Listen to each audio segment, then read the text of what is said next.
Money Show is delighted to welcome Kelley Wright, CIO and Portfolio Manager of IQ Trend's Private Client Asset Management.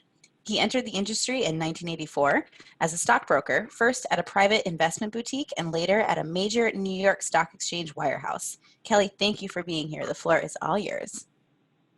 Thank you very much, Rena. Good morning. Well, it's morning in sunny Southern California. I'm not sure where you all at, but anyway, it's nice to be with you. Thank you so much for joining. So, look, we're going to have to run through an awful lot of material in a very short amount of time, a lot shorter than I'm used to having when we're together at the Physical Money Show. So, if you want a copy of these slides, just take down my email address. It is Kelley, Kelley, at iqtrends.com.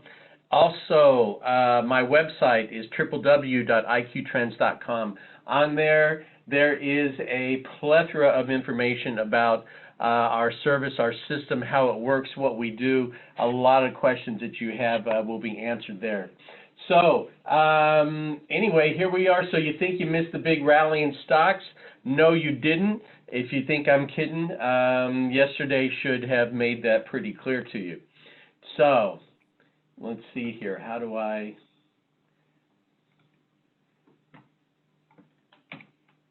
There we go. All right. So, real quick, what can you learn from this chart? This is a company called AbbVie Inc., the biotech company. Like most charts, along the bottom, you've got time, and the vertical axis on the side is price.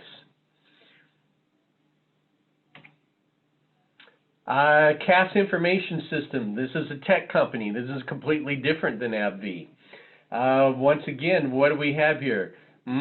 We've got a lot of green and red bars going up and down. And basically, what does this chart tell you?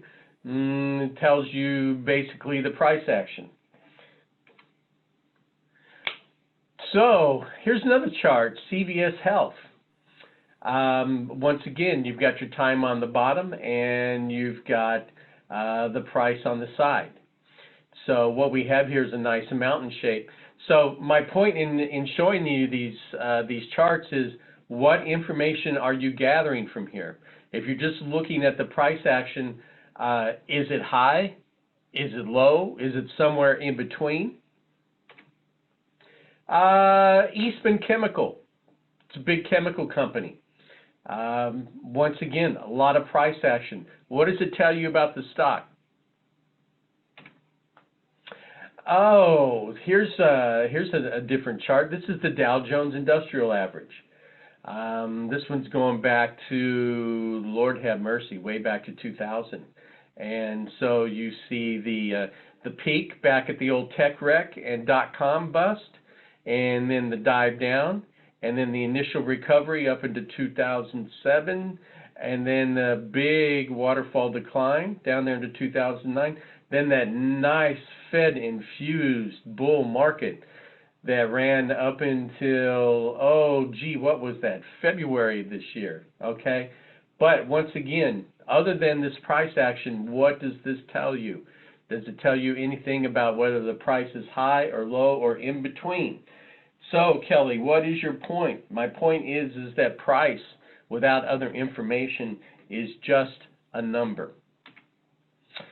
Charles Henry Dow.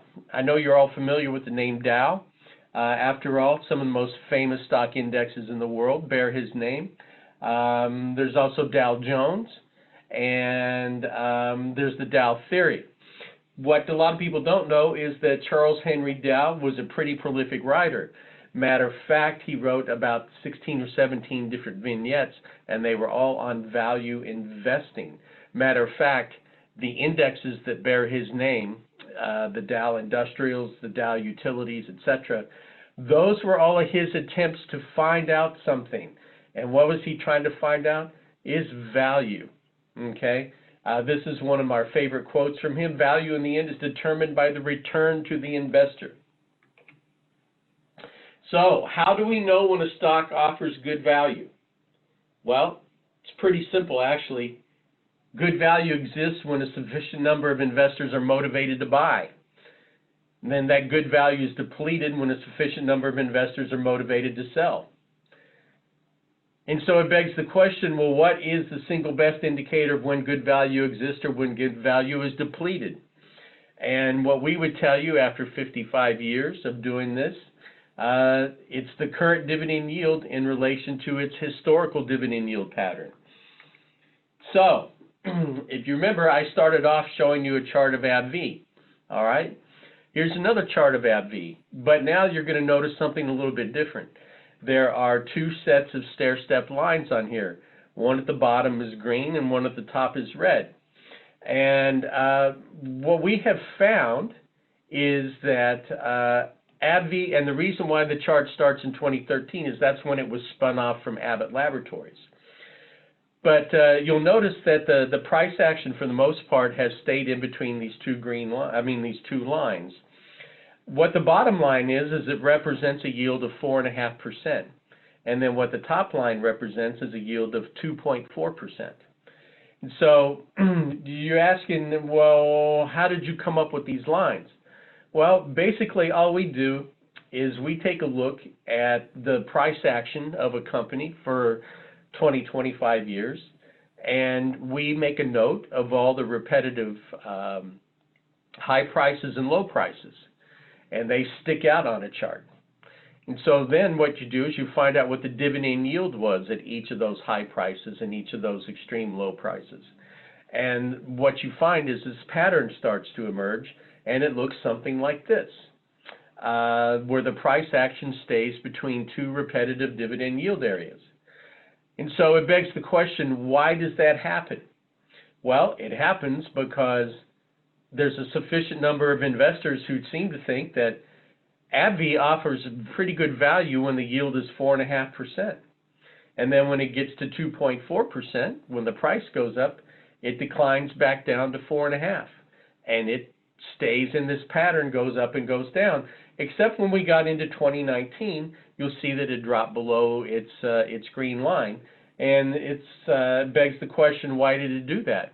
Well, it did that because they bought a company called Allergan, which makes Botox, which I've personally never used, but I understand is fabulous. Here's Cass Information Systems. I showed you this chart earlier, but now we see Cass Informations with an IQ Trends chart, which shows that once again, your price action stays between two repetitive dividend yield areas. One where the price is low and the yield is high, and the other one where the price is high and the yield is low. So what does this have to do with value? Value is established by the dividend and the dividend yield. So what does Cass Information Systems have in common with AbbVie? Well, AbbVie is a biotech company. Cass is a tech company. As far as what they do, they have absolutely nothing in common. But the fact that they stay in these repetitive dividend yield areas is something they share in common. CVS Health, okay?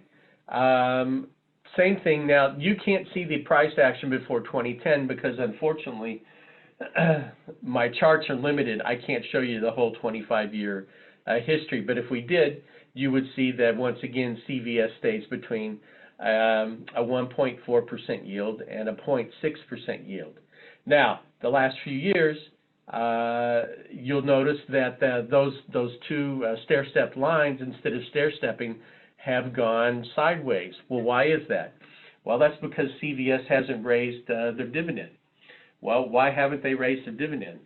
Well, a couple of things. Number one is they wanted to pare down debt, so instead of raising their dividend, they've been doing that. And then they also bought Aetna, which was the health insurance company.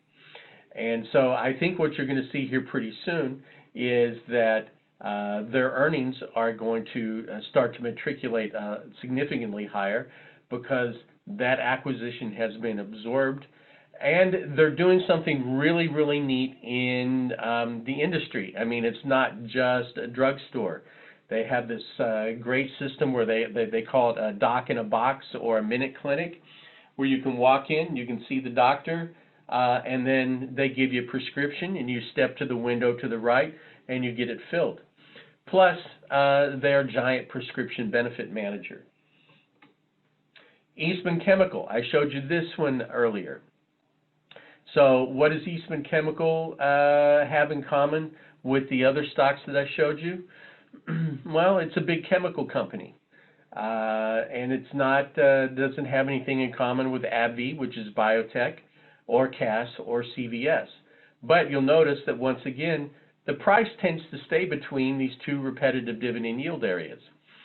So what does that tell us? Well, it tells us that investors really tend to like this stock when it yields somewhere around 3.5%. And then when the price climbs and the yield declines down to about 1.5%, you'll notice that the stock starts to decline. And why is that? Well, these same investors, and when I talk about, I mean, these are big companies. I mean, we're talking about tens of millions, if not hundreds of millions of shares. So you've got millions of investors who don't know each other, yet for some reason they seem to arrive at the same conclusion, that with all the companies I've shown you, that they offer good value at their high yield, and then once the price rises to their low yield, they're not such good values anymore. Okay, so this is why I say price without any other information, it's just a number. Price only tells you what the stock is trading hands for in the market at the moment, but it doesn't tell you if it offers good value or not. So that's why we look to the dividend and the dividend yield, because that gives us the information that we need to know about whether the price of a stock is high or low, or it's somewhere in between. And if you're an investor, that's pretty important. So what do all of these stocks have in common that I showed you? AbbVie, Cass Information Systems, CVS, and Eastman Chemical. They're all high-quality companies. So how do we know that? Well, we've been around since 1966, and my predecessor and our founder, Geraldine Weiss, developed this simple criteria. We call it the criteria for select blue chips. And this was something that she worked on for years and years and years before she started Investment Quality Trends in 1966. And what we have found is that this little simple criteria, now I want you to think about something. There's over 7,000 publicly traded stocks. Now think about that. All of the different exchanges in the different markets, there's over 7,000 publicly traded stocks. It is absolutely impossible to follow that many stocks. So you're going to need some type of a mechanism, some type of a screen to help you separate out what's worth looking at and what you should ignore. So out of those 7,000 some odd publicly traded stocks, this simple little criteria right here eliminates all but roughly about 320 of them. Now, 320 is a universe of stocks that we can wrap our arms around much better than we can a universe of 7,000 stocks. And out of those 320, we actually only have about 252 that we can get that pattern that you saw previously, that repetitive pattern on. And so that's what we publish in the newsletter. So just real quickly, we'll go through these. You'll notice that the first one and the last are the 1, 2, 3, 4, 5, 6. One is missing here. No, it's not. It's the first two. I just moved it around. Okay, the first two, earnings increases and dividend increases. But you'll notice that we talk about 12 years here. And what is the importance of 12 years? Well, your typical business cycle runs about 4 years. That means from trough to peak. And so over the course of 12 years, you're going to get 3 full business cycles. And so what we're looking for is a consistency of earning increases and a consistency of dividend increases over that time period. Next, you see we discussed liquidity. Back when Geraldine first put this together, 5 million shares was pretty significant back in the 1960s. Today, it's a drop in the bucket.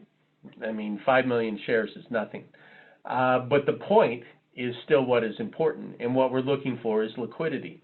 We don't want to have to make an appointment to buy or sell a stock. We want something that has a sufficient float so that if we want to buy something, we can buy it easily. If we want to sell something, we can sell it easily. And if any of you all have ever had any experience whatsoever in trying to trade a very thin stock, it's an absolute nightmare. Matter of fact, 2 of the custodians that I use for our private client has specialized desks where all they do is try to go out and sell thinly traded stocks for us, because sometimes we get clients, you know, that they got shares of a company, maybe they own partially and whatever, and it's very thinly traded, and then they need to get rid of those shares so that they can diversify. So anyway, my point being, what we're looking for is liquidity. Institutional sponsorship, at least 80 following institutions. If you look through Investment Quality Trends newsletter and the 252 stocks that we're currently tracking right now, pretty much all of them have a pretty significant institutional following. And why is that important to us? Well, we are value investors, and we're typically what you would call a deep value investor.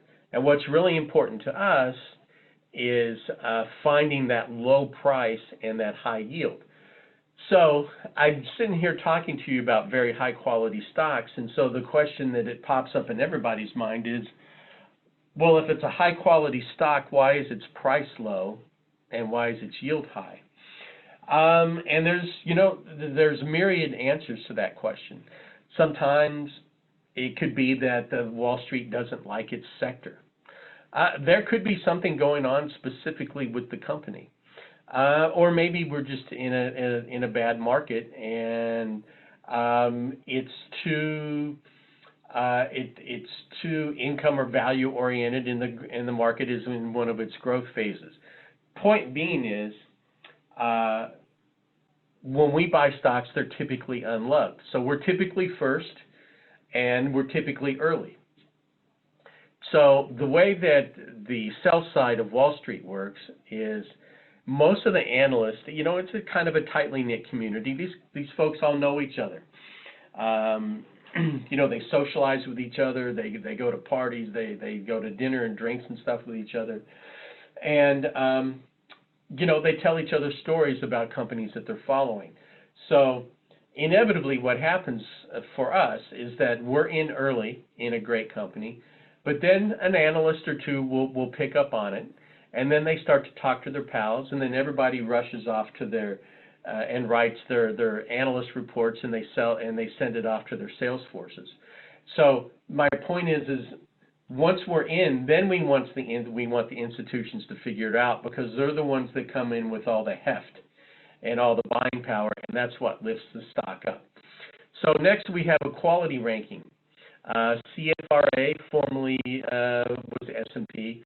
Quality ranking of A+ to B+. This has nothing to do with the debt of the company or its debt quality. This is basically a 10-year look back on what's called their earnings and dividends persistency. And then back in the day, S&P did this study, and they found that stocks that were in this A+, A-, and B+ area tended to outperform the S&P 500 by about a little over 3% a year. So this is something else that we're looking for, is a quality ranking there. And then last but not least is 25 years of uninterrupted dividends. And so people ask me all the time, Kelley, what's the magic of 25 years? Well, the magic of 25 years is that you're going to go through a little over 6 complete business cycles. You're probably going to go through a recession, or maybe 2. you're going to go through an expansion period or two, some bull markets, some bear markets. You're going to see wild things happen geopolitically. You're going to have all kinds of things that happen economically, macroeconomically. And so what we're looking for is companies that can maintain relevancy with their people, people that like their products or services. If they can manage their company through all of these ups and downs and all these things that they're going to see over the course of 25 years and not interrupt their dividends, then that shows a level of competency that we want to be involved with. So, and that's really where the rubber meets the road. And then people ask me all the time, well, what about companies that have only paid uninterrupted dividends for, say, 15 years?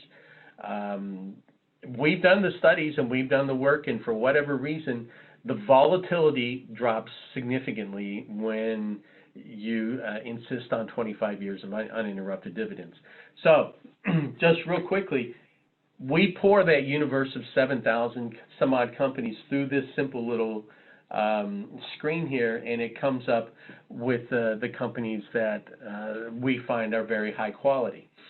And it's those high quality companies that tend to have their prices trade between two repetitive dividend yield areas, so that we're able to go and take a look at each one of them individually and find out, well, what is their high yield area, and then what is their low yield area, and then we plot it on a chart, and then we can show you that based on the current dividend, that their low yield area, their high yield area is here, and then their low yield area is there.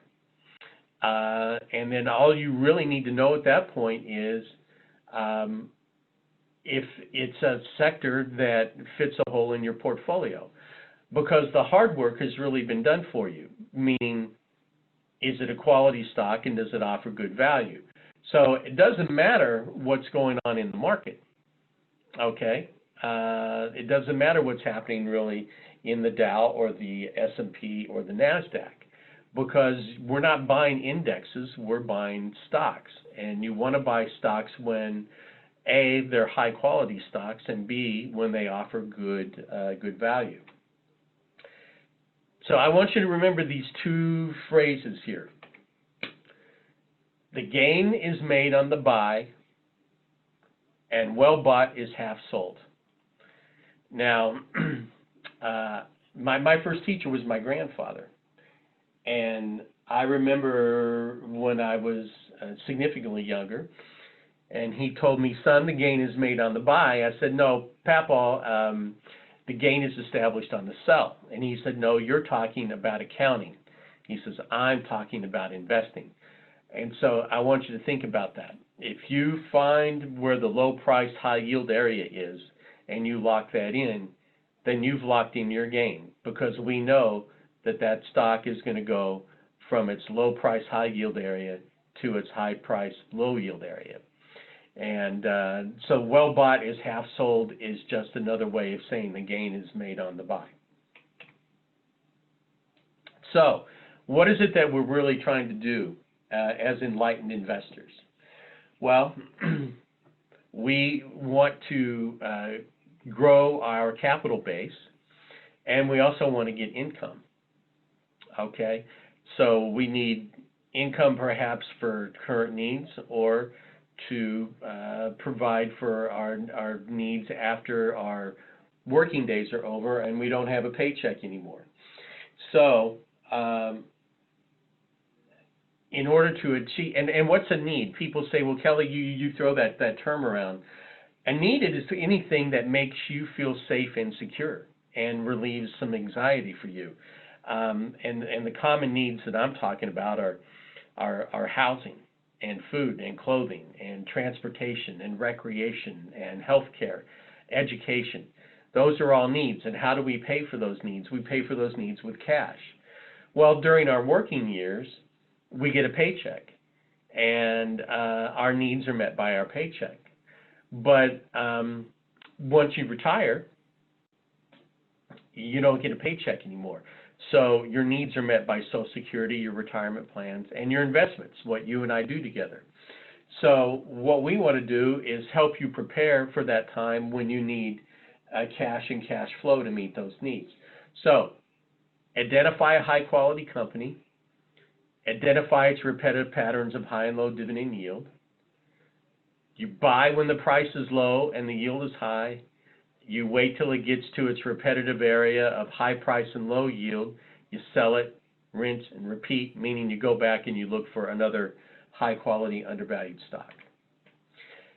So earlier I showed you a chart of the Dow, and all it was a price chart. And now here is a chart of the Dow from IQ Trends perspective. So just like individual stocks, the Dow has repetitive dividend yield areas. It's what we call overvalue, which is its high price, low yield area is 2%. And then there's 3 areas of undervalue, 4% yield, 5% yield, and a 6% yield. And I don't have time to go through all that now, but you can see it on our website. So this is what we call a monthly chart, meaning that each of these blue hash marks represents 1 month.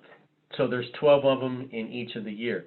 The high of the mark is the high price, the low is the low price, and then the little hash on the side is the close. So you can see that as we entered into 2000, that we were starting to get pretty close up there to that high price, low yield area.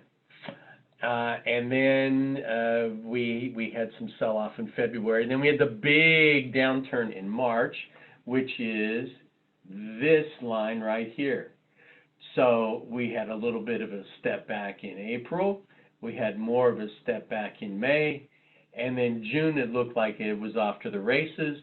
And then yesterday happened. Okay? Now, when the market opened up this morning, it was up about 800 points. It's now only up about 200. So, you know, we're going to have to see where that goes. So, if you were just trying to buy the market, what would this tell you? Is the Dow high, low, or somewhere in between? Well, it's probably somewhere past the midway point. But we don't buy indexes. We buy stocks. And so no matter what's happening with the Dow, you can find stocks that offer good present value. Yeah, Kelley at IQTrends.com. This is if you want copies of the slides. Just email me and I'll be happy to send them to you. If you go to our website at IQTrends.com, you can, and look under the newsletter content tab, we've got a ton of information about the dividend yield theory, the dividend yield strategy, which is basically what I just showed you. So I think we probably have time for a couple of questions. If not, I think there's going to be a chat room afterwards where we can get in there. So Rena, are you there? I am here. Hello. You have Hello, hello. you have lots of questions in here, and we do have time to answer a couple live. So let's start with David would like to know, what do you do when there's no clear dividend yield pattern, although the stock has 20 years of dividend history? Oh, that's a great question, David. We won't follow it if it doesn't have a repetitive pattern, because what that tells us is that that great body of investors hasn't arrived at a conclusion amongst themselves of where value exists. So if there's no repetitive pattern, there's no reason for us to follow it, and so we would just avoid that one. Excellent, thank you. Next one. How do you come up with the grades on your, here, let me see if I can read this correctly. Many of the stocks that IQ Trends rates as B or higher are rated differently on other sites. I never quite understood how you got your grade? How do you come up with these? Okay, so what we're reporting to you is the CFRA or S&P quality ranking.